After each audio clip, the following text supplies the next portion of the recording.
ইয়া আইয়ুহার রাসূল, হে রাসূল, বাল্লিগ মা উনজিলা ইলাইকা মির রাব্বিক, আপনার প্রভুর পক্ষ থেকে যা অবতীর্ণ হয়েছে আপনি মানুষদেরকে তা পৌঁছায়া দিন, মানুষের কাছে পৌঁছায়া দিন। এই আয়াতে কারিমার দ্বারায় আমাদেরকে এইটাই শিক্ষা দিচ্ছে যে তুমি যা কিছু শিখেছ, তুমি যা কিছু জানো, সব কিছুই তুমি মানুষের কাছে পৌঁছায়া দাও। যদি তুমি মানুষের কাছে পৌঁছায়া দাও, মানুষদের কাছে যদি তোমার তাবলীগটা পৌঁছাও, তাহলে তোমার ফায়দা কি হবে? আল্লাহ পাক রব্বুল আলামিন এক আয়াতে কারিমার মধ্যে বলতেছেন, ওই ব্যক্তির কথার থেকে শ্রেষ্ঠ কথা আর কার হতে পারে? ওই ব্যক্তির কথার থেকে শ্রেষ্ঠ কথা আর কার হতে পারে? যেই ব্যক্তি কি করে? আল্লাহ তাআলার পথে মানুষদেরকে দাওয়াত দেয়। আল্লাহ পাক রব্বুল আলামিন বলেন, ওয়ামান আহসানু কাওলাম মিম্মান দাআ ইলাল্লাহ, ওই ব্যক্তির থেকে উত্তম কথা আর কার হতে পারে? ওই ব্যক্তির কথার থেকে শ্রেষ্ঠ কথা আর কার হতে পারে?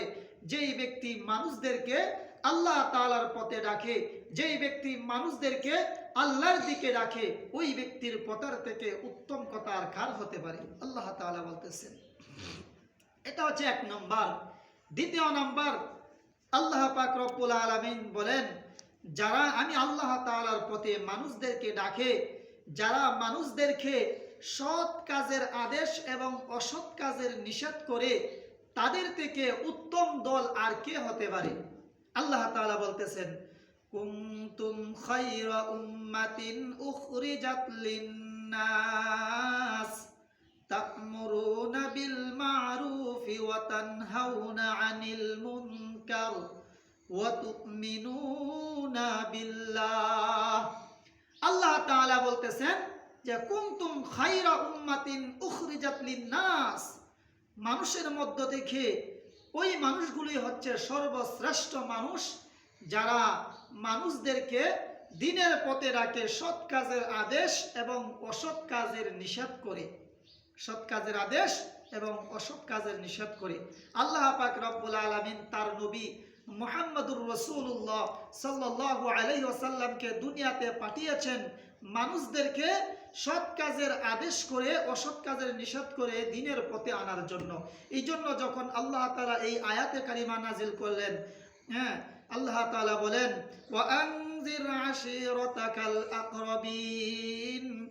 আল্লাহ তাআলা যখন এই আয়াতে কারিমা নাজিল করলেন, আল্লাহর নবী বিশ্ব নবী মুহাম্মদুর রাসূলুল্লাহ সাল্লাল্লাহু আলাইহি ওয়াসাল্লামকে জানায়া দিলেন, ওগো নবী, আপনি আপনার নিকটতম আত্মীয়দেরকে আপনি তাদেরকে পরকালের ভয় দেখান, জাহান্নামের ভয় দেখান। আপনার নিকটতম আত্মীয়দেরকে আপনি পরকালের ভয় দেখান।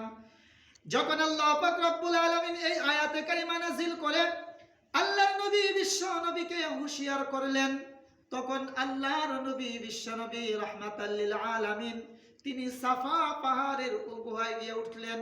সেইখানে উঠে আল্লাহর নবী বিশ্ব নবী তিনি তার গোত্রের সকলদেরকে ডাকতেছেন, সবাইকেই ডাকলেন, সকলেই উপস্থিত হলো।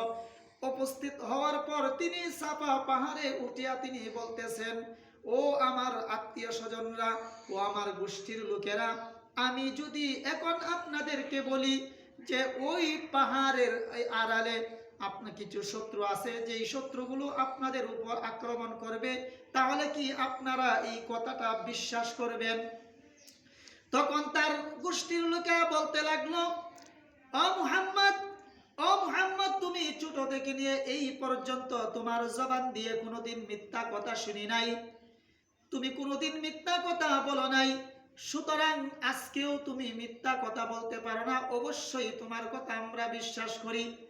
যখন এই কথা বললেন, বলার পর আল্লাহর নবী বিশ্ব নবী তখন বলেন, তাহলে আপনারা বিশ্বাস করুন, এই মুহূর্তে যদি আপনারা দ্বীনের কাজ না করেন, যদি এক আল্লাহ তাআলার উপর ঈমান না আনেন, তাহলে অচিরেই আপনাদের উপর গজব নেমে আসবে, আপনাদের ধ্বংস অনিবার্য।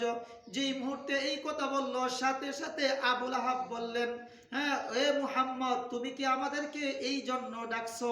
তোমার উপর ধ্বংস হোক, সারাদিন তোমার উপর ধ্বংস নেমে আসুক। আল্লাহ পাক রব্বুল আলামিন এই অভিশাপ তিনি সহ্য করতে পারলেন না। সাথে সাথে আল্লাহ তাআলা বলেন, হে আবুল আহাব, তুই আমার দোস্তকে, তুই আমার বন্ধুকে অভিশাপ দিয়েছ। সাথে সাথে আল্লাহ তাআলা কোরআনের আয়াত নাজিল করলেন, তাব্বাত ইয়াদা আবি লাহাবি ওয়া তাব্বা মা আগনা আনহু মালুহু ওয়া মা কাসাব। আল্লাহ তাআলা আয়াত নাজিল করে বলে দিলেন, হে আবুল আহাব, তুই আমার নবীর উপর বদদোয়া করেছিস, আমি আল্লাহ তাআলা তোর উপর বদদোয়া দিলাম, তোর দুই হাত ধ্বংস হয়ে যাক, তোর ধন সম্পদ তোর কোনো কাজে লাগবে না। নাউজুবিল্লাহ মিন যালিক। আল্লাহ তাআলা আমাদের সবাইকেই এইগুলো বোঝার আমল করা তৌফিক দান করুন। সকলে বলেন আমিন।